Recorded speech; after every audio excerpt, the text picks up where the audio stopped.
মিহাদা ওয়াল জিবালা আওতাদা ওয়া খালাকনাকুম আজওয়াজা। আল্লাহ তাআলা বলেন, বান্দা তোমাদের জন্য জমিনটা বিছায়া বানিয়ে দিলাম। ও বান্দা বান্দিরা, ওই জ্ঞানী লোকটা জমিনের দিকে তাকাইয়া জমিন বানানোওয়ালাকে স্মরণ করে জমিনটা বিছানা স্বরূপ বানায়া দিয়েছেন একমাত্র কে? আরো জোরে বলেন।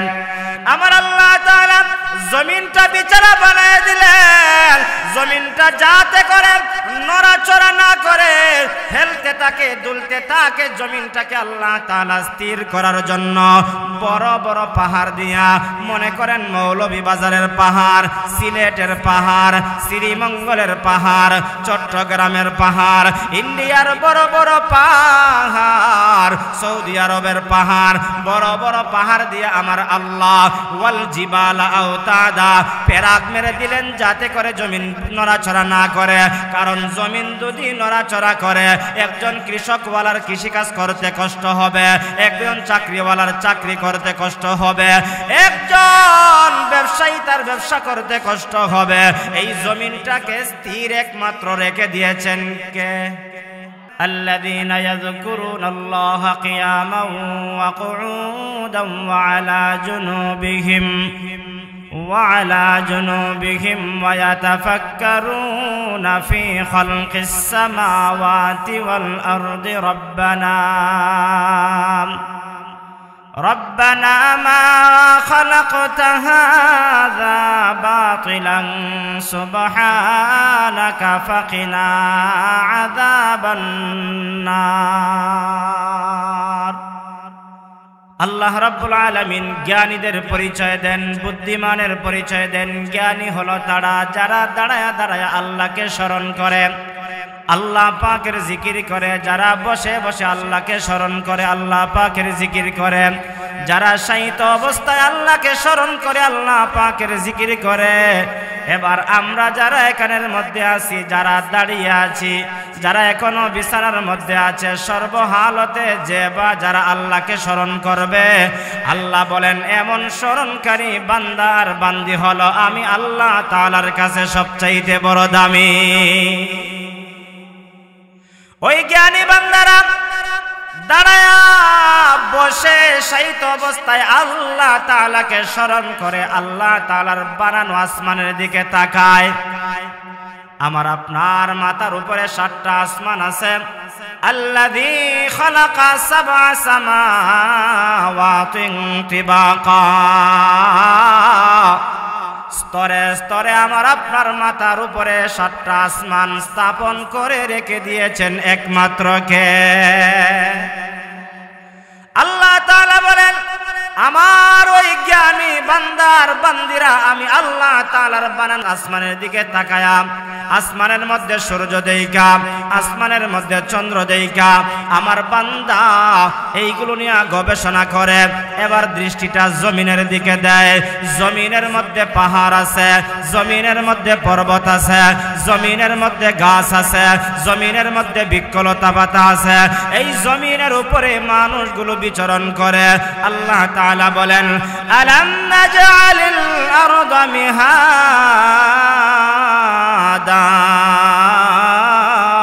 ওয়াল জিবালা আওতাদা ওয়া খালাকনাকুম আজওয়াজা। আল্লাহ তাআলা বলেন, বান্দা তোমাদের জন্য জমিনটা বিছায়া বানিয়ে দিলাম। ও বান্দা বান্দিরা, ওই জ্ঞানী লোকটা জমিনের দিকে তাকাইয়া জমিন বানানোওয়ালাকে স্মরণ করে জমিনটা বিছানা স্বরূপ বানায়া দিয়েছেন একমাত্র কে? আরো জোরে বলেন। আমার আল্লাহ তাআলা জমিনটা বিছানা বানায় দিলেন, জমিনটা যাতে করে নড়াচড়া না করে, হেলতে থাকে দুলতে থাকে, জমিনটাকে আল্লাহ তাআলা স্থির করার জন্য বড় বড় পাহাড় দিয়া, মনে করেন মৌলভীবাজারের পাহাড়, সিলেটের পাহাড়, শ্রীমঙ্গলের পাহাড়, চট্টগ্রামের পাহাড়, ইন্ডিয়ার বড় বড় পাহাড়, সৌদি আরবের পাহাড়, বড় বড় পাহাড় দিয়ে আমার আল্লাহ ওয়াল জিবালা আওতাদা পেরাক মেরে দিলেন যাতে করে জমিন নড়াচড়া না করে। কারণ জমিন যদি নড়াচড়া করে একজন কৃষকওয়ালার কৃষিকাজ করতে কষ্ট হবে, একজন চাকরিওয়ালার চাকরি করতে কষ্ট হবে, একজন ব্যবসায়ী তার ব্যবসা করতে কষ্ট হবে। এই জমিনটাকে স্থির একমাত্র রেখে দিয়েছেন কে? আরো জোরে আওয়াজ দিয়া বলেন কে? মাঝে মাঝে স্থির জমিনটাকে আল্লাহ একটু নাড়া দিয়া দেখান। ও পৃথিবীর মানুষেরা, যেই জমিনটা আমি আল্লাহ স্থির করে রেখে দিয়েছি, মাঝে মাঝে আমি একটা হালকা নাড়া দিয়ে দেখাই। নাড়া দেওয়ার সঙ্গে সঙ্গে 10 তলার বিল্ডিং এর মানুষ নিচতলায় চলে আসে, 10 তলা বিল্ডিং কম্পমান শুরু হয়ে যায়, ভাঙ্গে চূর্ণ বিচূর্ণ হয়ে জমিনে পড়ে যায়।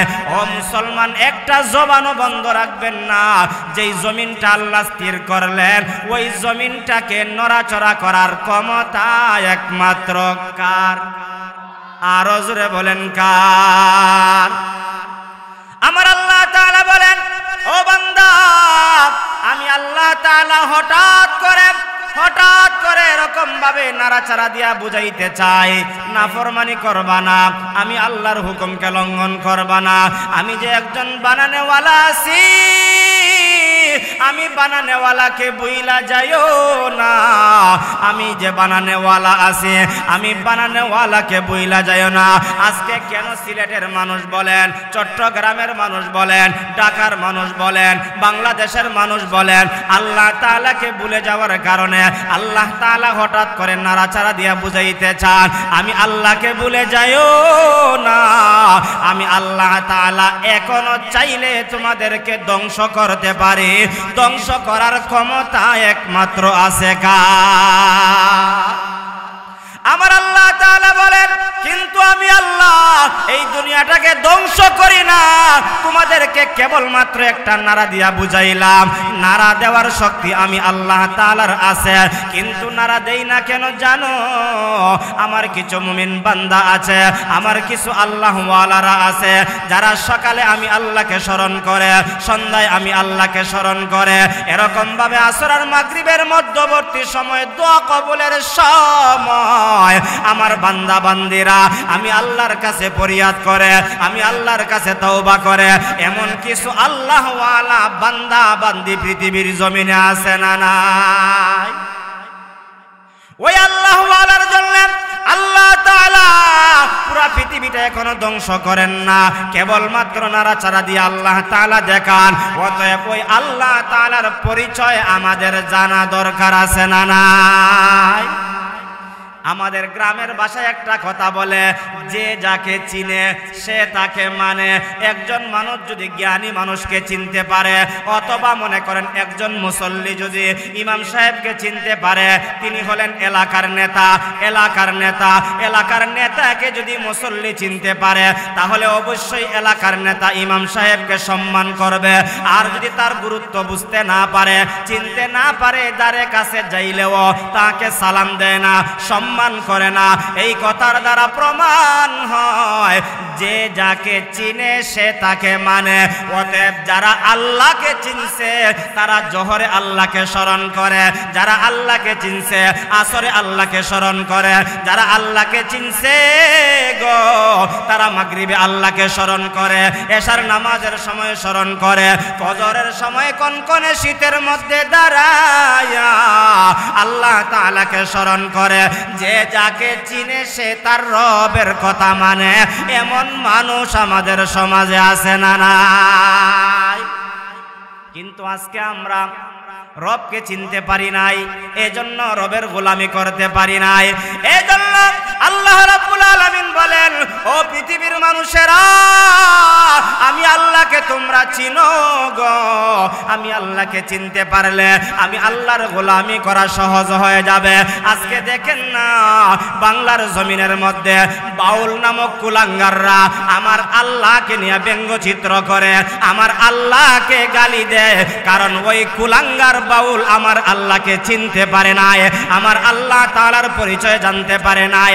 আল্লাহ তাআলা বলেন, আমার দেওয়া আসমান, আমার দেওয়া জমিন, এই জমিনের মধ্যে বিচরণ করলে রে বাউল, কিন্তু আমি আল্লাহকে চিনতে পারলে না। আমার দেওয়া আলো ব্যবহার করলে আমি আল্লাহকে চিনতে পারলে না। চিনানোর জন্য আল্লাহ যুগে যুগে নবী রাসূল পাঠাইছেন।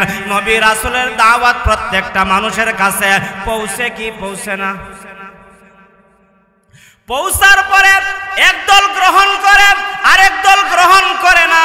যারা গ্রহণ করে তারা দামি হয়ে যায়, আর যারা গ্রহণ করে না তারা দুনিয়াতেও লাঞ্ছিত হয়, অপমানিত হয়। এই তো দেখেন না, বাংলার জমিনের মধ্যে ওই সমস্ত বেদিনরা, কুলাঙ্গাররা, বাউল শিল্পীরা আমার আল্লাহকে নিয়ে ব্যঙ্গচিত্র করছে, আমার আল্লাহকে গালি দিছে। বাংলার জমিনের মুসলমান আল্লাহ প্রেমিকরা তাদেরকে ছেড়ে দেয় নাই।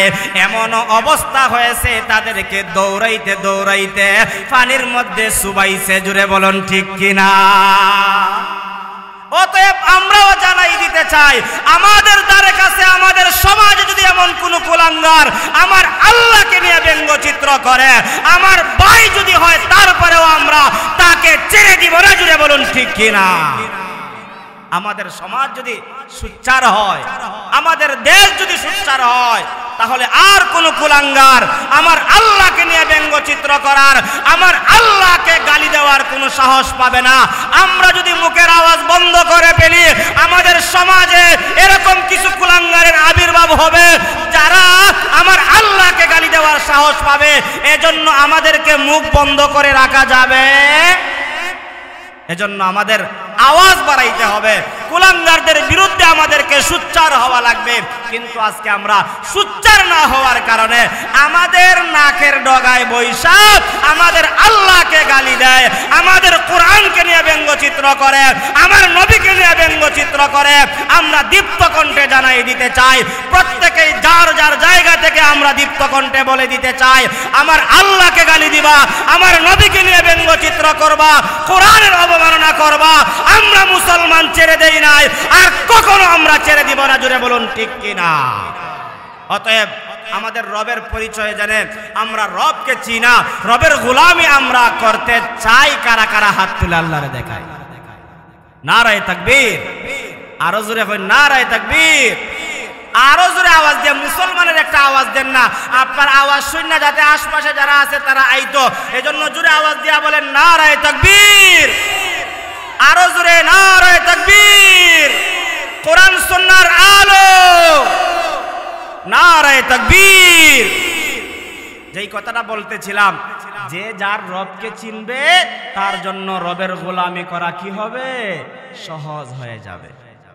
সন্তান যদি তার বাবাকে চিনতে পারে, আমার জন্মদাতা বাবা, আমার বাবা আমাকে লালন পালন করেছে, আমার বাবা আমাকে কষ্ট করে লেখাপড়া করাইছে, ওই বাধ্যগত সন্তান কখনো বাবার অবাধ্য হতে পারে? একজন আল্লাহর বান্দা যদি আল্লাহকে চিনতে পারে, দুনিয়ার আলো দেখার আমার কোনো শক্তি ছিল না, আমার আল্লাহ দুনিয়ার আলো দেখাইলেন। কথা বলার শক্তি ছিল না, আমার আল্লাহ আমাকে কথা বলার শক্তি দিলেন। পা নাড়াবার শক্তি ছিল না, আমার আল্লাহ পা নাড়াবার শক্তি দিলেন। হাত নাড়াবার শক্তি ছিল না, আমার আল্লাহ আমার হাত নাড়াবার শক্তি দিলেন। দুনিয়াতে আমি যা কিছু করতেছি, কোনো কিছুই করার আমার শক্তি ছিল না, আমার আল্লাহ আমাকে শক্তি দান করেছেন। অতএব সর্বহালতে একমাত্র গোলামি চলবে কার? আল্লাহ। অতএব রবকে চেনা দরকার। রবের পরিচয় সম্পর্কে আলোচনা করার জন্য আপনাদের খেদমতে সূরা হামিম সাজদার 30 নং আয়াত 31 নং আয়াতে কারিমা তেলাওয়াত করেছি। ওই আয়াতের মধ্যে আল্লাহ তাআলা শুরুতেই বলেন, ইন্নাল্লাযীনা ক্বালু রাব্বুনাল্লাহ, নিশ্চয়ই যারা বলবে আল্লাহ আমাদের রব। হঠাৎ কোন এলাকার মানুষেরা আপনারা একটা জবানও বন্ধ রাখবেন না, আমাদের রব একমাত্র কে? আরো জোরে বলেন কে? রব শব্দটা আমার আল্লাহ কোরআনুল কারীমের বিভিন্ন জায়গায় আল্লাহ উল্লেখ করেছেন। আপনি যদি কোরআনুল কারীম শুরু থেকে একরকম ভাবে উল্টান, শুরুতেই সূরা ফাতিহা আছে, সূরা ফাতিহার মধ্যে সর্বপ্রথম যে আয়াত, ওই আয়াতটা হলো আলহামদুলিল্লাহি রাব্বিল আলামিন। এই আয়াতের মধ্যে রব শব্দটা আছে না নাই? আরো জোরে বলেন। মনে করেন একটা মানুষ নামাজের মধ্যে দাঁড়াইয়া সূরা ফাতিহা পড়লো, সূরা ফাতিহা শেষ করার পরে আরেকটা সূরা মিলাইলো, সূরাটা মিলানোর পরে এবার একজন নামাজি নামাজের মধ্যে দাঁড়ানো শেষ হওয়ার পরে রুকুতে যায়, রুকুতে যাওয়ার পরে একটা তাসবিহ পড়ে, সুবহান রাব্বিয়াল আযীম, সুবহান রাব্বিয়াল আযীম। 3 বার 5 বার আমরা তাসবিহ পড়ি। এই তাসবিহ শব্দের ভিতরে রব আছে না নাই? আওয়াজ দিয়া বলেন। এবার আপনি রুকু থেকে দাঁড়াইলেন, সামি আল্লাহু লিমান হামিদা, রব্বানা লাকাল হামদ। এই শব্দের ভিতরে রব আছে। এবার আপনি সিজদার মধ্যে গেলেন, সিজদার মধ্যে যাইয়া আরেক কানা তাসবিহ পড়লেন, সুবহান রাব্বিয়াল আ'লা। 3 বার 5 বার পড়লেন। এই তাসবিহর ভিতরে রব শব্দটা আছে। সংক্ষিপ্ত কথা, মনে করেন আপনি নামাজ শেষ করলেন, আসসালামু আলাইকুম ওয়া রাহমাতুল্লাহ, ডান দিকে সালাম ফিরাইলেন, আসসালামু আলাইকুম ওয়া রাহমাতুল্লাহ, বাম দিকে সালাম ফিরাইলেন। সালাম ফিরানোর পরে ইমাম সাহেব দোয়া করলেও দেখা যায় এই দোয়াটি পরে, আপনি দোয়া করলেও দেখা যায় আপনিও সেই দোয়াটা করেন, রব্বানা যালামনা আনফুসানা ওয়া ইল্লাম তাগফির লানা, রব্বানা আতিনা ফিদ দুনিয়া হাসানা, রব্বানা ফাগফির লানা যুনুবানা, রব্বানা ওয়া আতিনা মা ওয়া'আদতানা, রব্বানা ওয়াজআলনা মুসলিমাইনি লাকা ওয়া মিন যুররিয়াতিনা। এরকম ভাবে দোয়া পড়তে পড়তে যে এমন দোয়া পারে না, এই দোয়াটা কেবল মাত্র পারে মা আর বাবার জন্য দোয়া করে, রব্বির হামহুমা কামা রব্বায়ানি সগীরা। এই আয়াতের ভিতরেও রব শব্দটা আছে না নাই? আরো জোরে বলেন। রব শব্দটা আছে। অর্থাৎ এই মানুষটা দোয়া করতে করতে রবের নামটা জপে, রবের কথাটা স্মরণ করে, মা বাবার জন্য দোয়া করবে, ওই জায়গায় রবকে স্মরণ করে। কোরআনুল কারীমের সর্বশেষ সূরা, যেটাকে আমরা গ্রামের ভাষায় কই কুল আউযু বিরাব্বিন নাস, সূরা নাস হিসাবে এই সূরার মধ্যেও রব শব্দটা আছে। কোরআনুল কারীমের বিভিন্ন জায়গায় আমার আল্লাহ তাআলা রব শব্দটা উল্লেখ করেছেন, কিন্তু রবের ব্যাখ্যা মুফাসসিরিনে কেরাম তাফসীরের কিতাবের মধ্যে মোটামুটি অনেকটা করেছেন। এর মধ্যে সংক্ষিপ্ত 2টা ব্যাখ্যার কথা আপনাদের সামনে উল্লেখ করব। 1 নম্বরের ব্যাখ্যা হলো রব এমন একজন সত্তা যিনি সকাল থেকে সন্ধ্যা পর্যন্ত, জীবনের শুরু লগ্ন থেকে শেষ পর্যন্ত সব কিছুর প্রয়োজন যিনি মিটাইয়া দেন, তিনি একমাত্র কে? জোরে আওয়াজ দিয়া বলেন কে? সকাল বেলার খাবারের ব্যবস্থা করেন কে? সন্ধ্যায় আপনার খাবারের ব্যবস্থা করেন কে? আপনি যদি অসুস্থ হয়ে যান, উসমানী মেডিকেলে পড়ে থাকেন অথবা এরকম ভাবে আল হারামাইনে পড়ে থাকেন, ওই জায়গায় বেমারি রোগীটাকে, অসুস্থ রোগীটাকে সুস্থতার নিয়ামত দিয়ে দেন কে? আরো জোরে বলেন কে? তাহলে এই কথার দ্বারা প্রমাণ হয় রে যুবক, ও পর্দার আড়ালের আমার মা গো, আমার আল্লাহ তাআলা তো হলেন এমন রব যিনি আপনার সব কিছুর প্রয়োজন মিটিয়ে দেন। কিন্তু পৃথিবীর মধ্যে এমন কিছু মানুষ আছে যারা বলে তাদের বিবাহের মধ্যে বরকত দেয় একজনে, চাকরির মধ্যে বরকত দেয় আরেকজনে, এরকম ভাবে তাদের ক্ষেত খামারের মধ্যে বরকত দেয় আরেকজনে, বৃষ্টি দেয় আরেকজনে। কিন্তু আমরা বিশ্বাস করি মুসলমান, আমাদের সব কিছুর প্রয়োজন একজনে মিটিয়ে দেন, তিনি একমাত্র কে? আরো জোরে বলেন কে? তিনি বলেন আমার রব আল্লাহ। রবের এক নাম্বার ব্যাখ্যা হলো যিনি সব কিছুর প্রয়োজন মিটিয়ে দেন। হিন্দুদের 33 কোটি দেবতা আছে, তারা বলে কি ব্যবসায় বরকত দেয় একজনে, চাকরিতে বরকত দেয় আরেকজনে, ক্ষেত কামারে বরকত দেয় আরেকজনে, বৃষ্টি বলে দেয় আরেকজনে। এরকম ভাবে বলতে বলতে তাদের 33 কোটি দেবতা আছে। কিন্তু আমাদের সকালে যিনি প্রয়োজন মিটিয়ে দেন তিনিও কুল হুয়াল্লাহু আহাদ, যিনি সন্ধ্যায় প্রয়োজন মিটিয়ে দেন তিনিও কুল হুয়াল্লাহু আহাদ, যিনি আমার প্রয়োজন মিটিয়ে দেন, যিনি আমার খাবারের প্রয়োজন মিটিয়ে দেন, যিনি আমাকে সুস্থতা দান করেন, তিনি আমার সব কিছুর প্রয়োজন মিটিয়ে দেন, বিপদ থেকে যিনি মুক্তি দেন, আমাকে আপনাকে কথা বলার শক্তি যিনি দেন, তিনি আমার রব, আপনার রব, কুল কায়নাতের রব, আসমানের রব, জমিনের রব। জোরে আওয়াজ দিয়া বলুন আল্লাহু আকবার। 2 নম্বর ব্যাখ্যা হলো রব এমন একজন সত্তা যিনি কোনো বস্তুকে ধীরে ধীরে ক্রমান্বয়ে আস্তে আস্তে যথাস্থানে মানজিলে মাকসাদের মধ্যে পৌঁছায় দেন, তিনি হলেন রব। কি বলেছি? রব এমন একজন সত্তা যিনি কোনো বস্তুকে ধীরে ধীরে ক্রমান্বয়ে আস্তে আস্তে যথাস্থানে মানজিলে মাকসাদের মধ্যে পৌঁছায় দেন, তিনি হলেন রব। এবার উদাহরণ দিয়া বুঝাইলে বুঝবেন। আপনাদের এলাকায় ছাগলের বাচ্চা আছে না নাই? মুরগের বাচ্চা আছে না নাই? গরুর বাচ্চা আছে। আচ্ছা, গরুর বাচ্চা জন্মগ্রহণ করার সর্বোচ্চ কয় ঘন্টা পরে হাঁটে? মনে করেন যদি একটু দুর্বল হয় তারপরেও আধা ঘন্টার ভিতরে সে হাঁটতে পারে কি পারে না? আপনারা যারা গরু নাইনি আপনারা কইন না কি তার লাগি? গরুটা সর্বোচ্চ 10 মিনিটও কইলাম না, 20 মিনিটও বললাম না, যে আমার গরুটা জন্মগ্রহণ করার সর্বোচ্চ আধা ঘন্টা পরে হাঁটতে পারে। একটা ছাগলের বাচ্চা জন্মগ্রহণ করার সর্বোচ্চ 5 থেকে 10 মিনিট পরেই হাঁটতে পারে। একটা মুরগের বাচ্চা ডিম থেকে পুইটা, ডিম থেকে যখন বের হয়, বের হওয়ার সর্বোচ্চ 1 থেকে 1.5 মিনিট পরেই চৌধুরীবার থেকে ফাটান বাড়িতে দৌড়িয়া যাইতে পারেনি না পারে না? আরো জোরে বলেন, পারেনি না পারে না? একটা গরুর বাচ্চা আধা ঘন্টা পরে হাঁটতে পারলো, একটা ছাগলের বাচ্চা সর্বোচ্চ 10 মিনিট পরে হাঁটতে পারলো, একটা মুরগের বাচ্চা ডিম থেকে ফুটার সর্বোচ্চ 1 থেকে 1.5 মিনিট পরে হাঁটতে পারলো। মানুষ আশরাফুল মাখলুকাত, আমি আপনি জন্মগ্রহণ করার কয় মিনিট পরে হাঁটছি?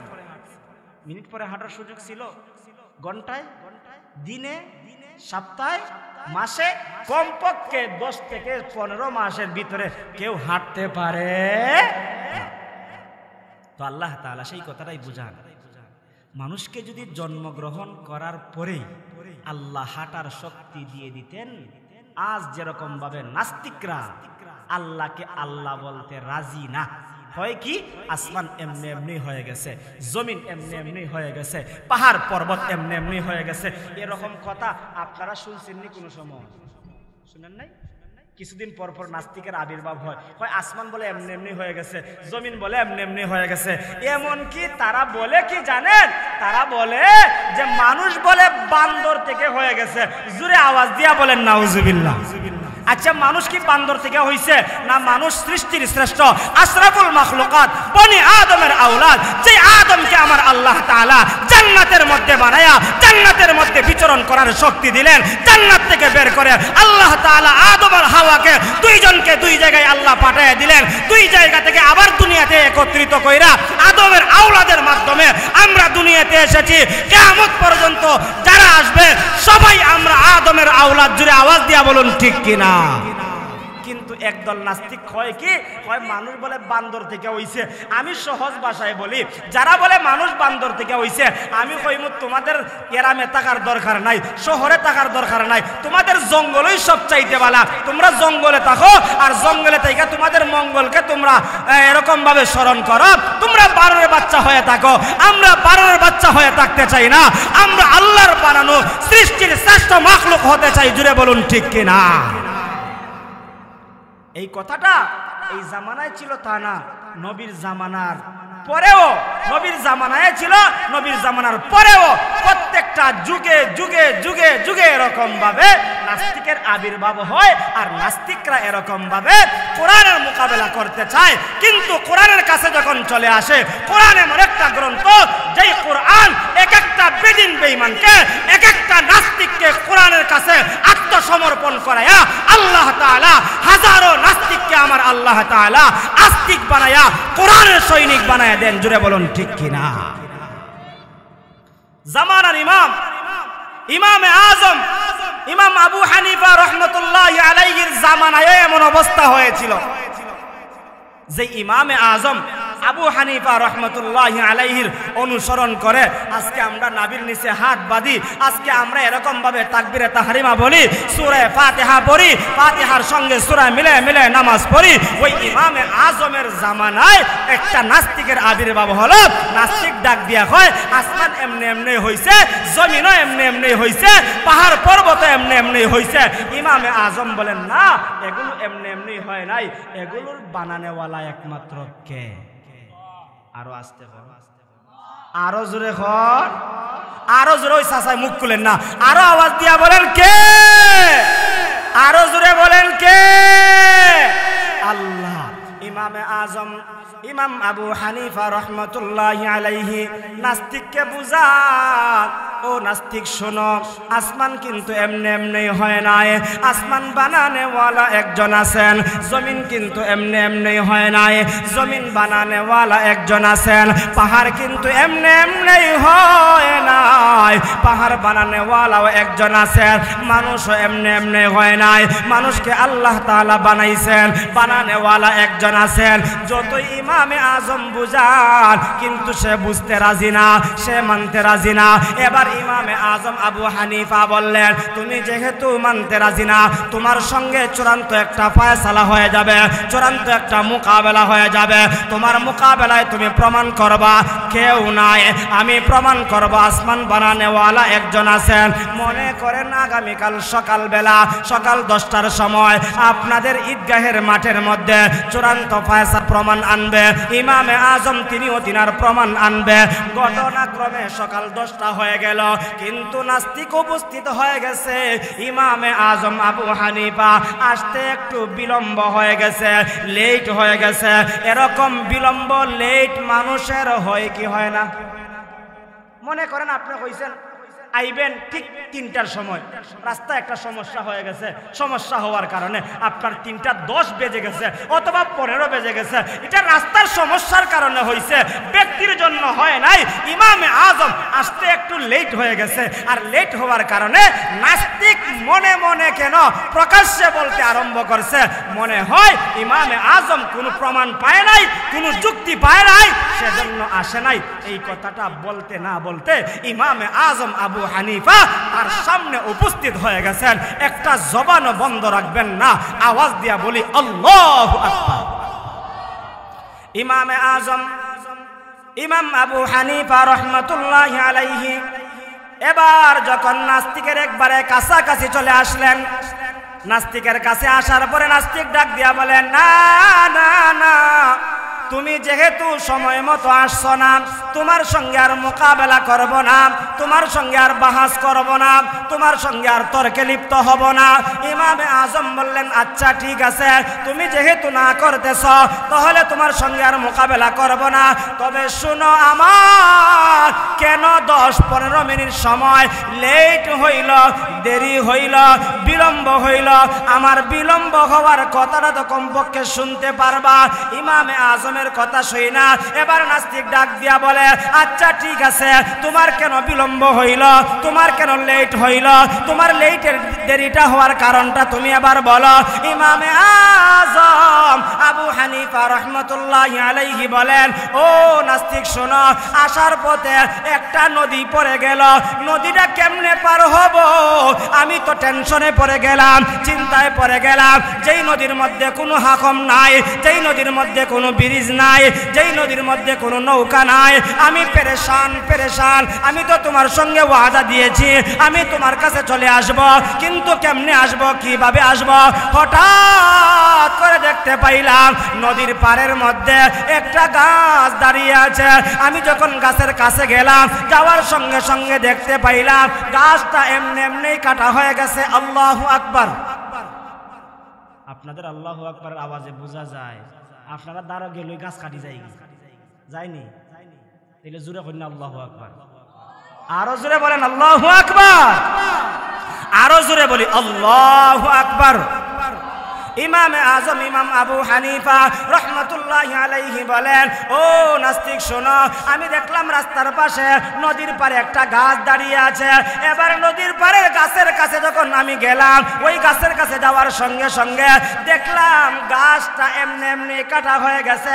নাস্তিক মনে মনে চিন্তা করে, গাছ তো এমনি এমনি কাটতে পারে না, গাছ কাটতে হলে ব্যক্তির প্রয়োজন আছে না নাই?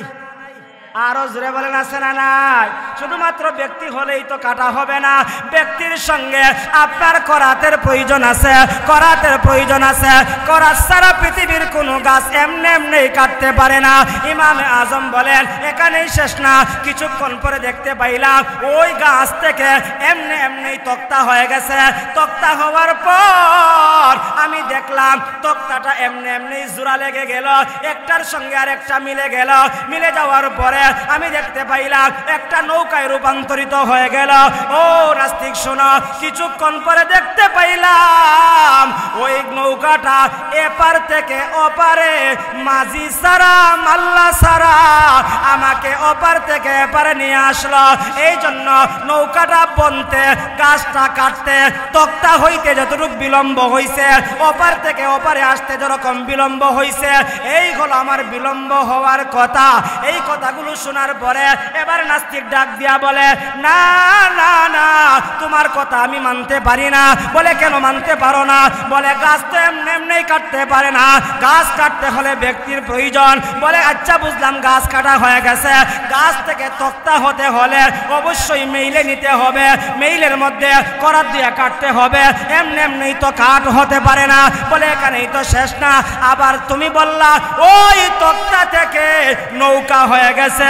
যে কেউ তো নৌকা বানাইতে পারে না, নৌকা বানাইতে হলে অবশ্যই অবশ্যই মিস্ত্রির প্রয়োজন আছে না নাই? আরো জোরে বলেন। এবার নাস্তিক বলে, ওই নৌকাটা কেমনে হলো? মিস্ত্রি সারা, লোহা লক্কর সারা, হাতুরা বাটাইল সারা। ইমামে আজম বলেন, এখানেই শেষ না। বলে, তারপরে যে তুমি বললা ওপার থেকে এপারে নৌকা চলে আসলো, নৌকা তো মাঝি থাকার পরেও আসতে কষ্ট হয়। তুমি আবার বললা মাঝি সারা মাল্লা সারা, এই দ্রুত পানির মধ্যে নৌকাটা এপার থেকে ওপারে কেমনে আসলো? এটা তো আমার বিশ্বাস হয় না। অবশ্যই বানানেওয়ালা, নৌকা আননেওয়ালা, গাছ কাটনেওয়ালা, তক্তা বানানেওয়ালা একজন আছে। ইমামে আজম ইমাম আবু হানিফা বলেন, তোমার কথা থেকেই তোমার প্রমাণ হয়ে যায়, একটা সাধারণ গাছ যদি এমনি এমনি কাটতে না পারে, সাধারণ একটা গাছ থেকে তক্তা যদি এমনি এমনি না হতে পারে, একটা তক্তা থেকে নৌকা যদি এমনি এমনি না হতে পারে, নৌকাটা যদি এপার থেকে ওপারে এমনি এমনি না আসতে পারে, ব্যক্তির প্রয়োজন হয়। ওরে নাস্তিক, শুনিয়া রাখো, আসমান এমনি এমনি হয় নাই, আসমান বানানেওয়ালা একজন আছেন, তিনি আওয়াজ দিয়া বলেন কে? আরো জোরে আওয়াজ দিয়া বলেন কে? ও মুসলমান, ওই আল্লাহ তাআলা বলেন, আমি গোলাম এমন রব যিনি সকাল থেকে সন্ধ্যা পর্যন্ত সব কিছুর প্রয়োজন মিটিয়ে দেন। ও এলাকার যুবক বৃদ্ধ বাবা, আওয়াজটা দিয়া বলেন, সব কিছুর প্রয়োজন যিনি মিটিয়ে দেন তিনি কে? আরো জোরে বলেন কে? এই জন্য আমার আল্লাহ বলেন, ইন্নাল্লাযীনা ক্বালু রাব্বুনাল্লাহ, নিশ্চয়ই যারা বলবে আল্লাহ আমাদের রব, আমাদের রব কে? আমাদের রব হলেন একমাত্র আল্লাহ। রবের এক নম্বর ব্যাখ্যা ছিল এটা।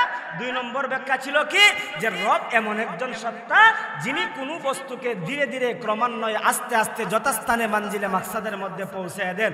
উদাহরণ দিতে গিয়া গরুর দিয়া উদাহরণ দিলাম, গরুর বাচ্চা, ছাগলের বাচ্চা, মুরগের বাচ্চা, আর সাথে সাথে সৃষ্টির শ্রেষ্ঠ জাতি মানুষকে দিয়া, মানুষ জন্মগ্রহণ করার পরেই যদি হাঁটতে পারত, এরকম ভাবে হাজারো নাস্তিকের আবির্ভাব আরো কম হতো না বেশি হতো?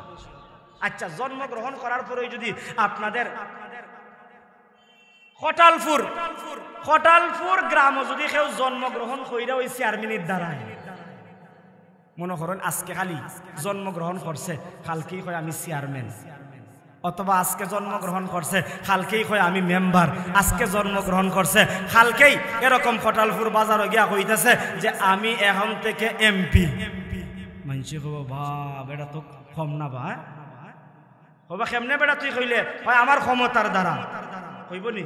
আজকে জন্মগ্রহণ কইরা কালকেই যদি কথা কইতে পারে, আজকে জন্মগ্রহণ কইরা কালকেই যদি মেম্বারির দাঁড়াইতে পারে, কইব আমি তো সব কিছু, কেউ আমারে বানাইছে না, কেউ আমারে কিচ্ছু করছে না, এই কথা বলবে কি বলবে না? এজন্য আমার আল্লাহ বলেন আমি আল্লাহ এমন রব যিনি ইচ্ছা করলে গরু ছাগলের মতন জন্মগ্রহণ করাইয়াই হাঁটার শক্তি দিতে পারতেন কি পারতেন না? আরো জোরে বলেন। আপনারা সচেতন মুসলমান, ছাগলের মতন জন্মগ্রহণ করাইয়া জন্মগ্রহণ করার পরেই কথা বলার শক্তি দিতে পারতেন, আল্লাহ দিলেন না কেন? এর অনেক কারণ। এর মধ্যে একটা কারণ হলো যদি জন্মগ্রহণ করার পরেই সে কথা বলতে পারতো তাহলে সে রব আল্লাহকে আল্লাহ বলতো। এজন্য আমার আল্লাহ তাআলা ধীরে ধীরে আস্তে আস্তে যথাস্থানে মানজিলে মাকসাদের মধ্যে পৌঁছে দিয়েছেন। সেটা আমি আজিজুর রহমান হুসাইনের কথা নয়, আমার আল্লাহ তার কালামে হাকিমের মধ্যে বলেছেন। আওয়াজ দিয়া বলেন আল্লাহু আকবার। ও ভাই আপনারা যে পরিমাণ মানুষ, আল্লাহু আকবার আওয়াজটা আরো আস্তে হওয়ার কথা না জোরে হওয়ার কথা? তাহলে জোরে আওয়াজ দিয়া বলেন আল্লাহু আকবার, আরো জোরে বলেন আল্লাহু আকবার। আজকে আল্লাহু আকবারের আওয়াজ, আল্লাহর পরিচয়ের কথা আস্তে থাকার কারণে বেদিন বেঈমানরা আমাদের সামনে কথা বলার সাহস পায়, ঠিক কিনা? ও মুসলমান, তুমি আবার খালিদ বিন ওয়ালিদের ভূমিকা পালন করে, হুসাইন আহমদ মাদানির ভূমিকা পালন করে, তারেক বিন জিয়াদের ভূমিকা পালন করে, তুমি শাহজালাল মুজাররদে ইয়ামুনির ভূমিকা পালন করে, তুমি যদি আল্লাহু আকবারের ধ্বনি দিতে পারতা, আউল ফাউল বাউলরা মুসলমানদের আল্লাহকে নিয়ে কথা বলার সাহস পেত না। জুড়ে বলুন ঠিক কিনা?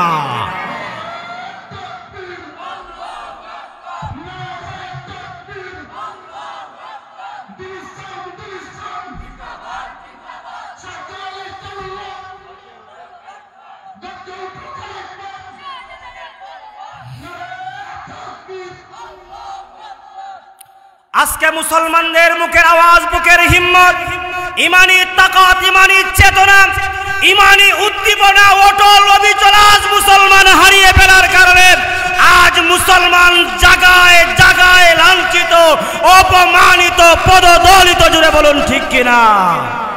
ও মুসলমান, তুমি আবার আল্লাহু আকবারের ধ্বনি দাও।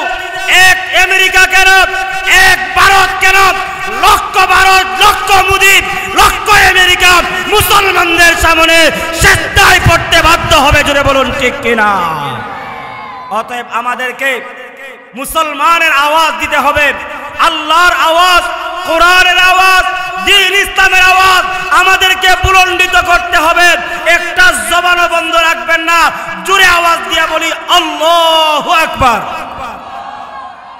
আরো জোরে বলি আল্লাহু আকবার। এই আল্লাহর পরিচয়। 2 নম্বর ব্যাখ্যা কি ছিল? রব কিভাবে আমাদেরকে, কষ্টই নেই আপনাদের ওই কেয়ার করব না, কষ্ট হয়। আচ্ছা কষ্ট কার কার হাতটা তোলা দিনছেন দেখি? মাশাআল্লাহ, সবাই সচেতন। তো মুখটা লড়াইয়া কথা কইলেই তো হয়, মুখটা লড়াইয়া কথা কইলে আমারও ভালো লাগবো। আপনি খাওয়ার দ্বারা আপনার লস হইতো না, আপনারও লাভ হইব। একটা নেকি, একটা সব আপনার আমল নামার মধ্যে দেওয়া হইব। আর এই আমল নামাটা যখন বাড়ি হইব, আখিরাতে আপনার সম্মান কমবো না বাড়বো? আরো জোরে বলেন কমবো না বাড়বো?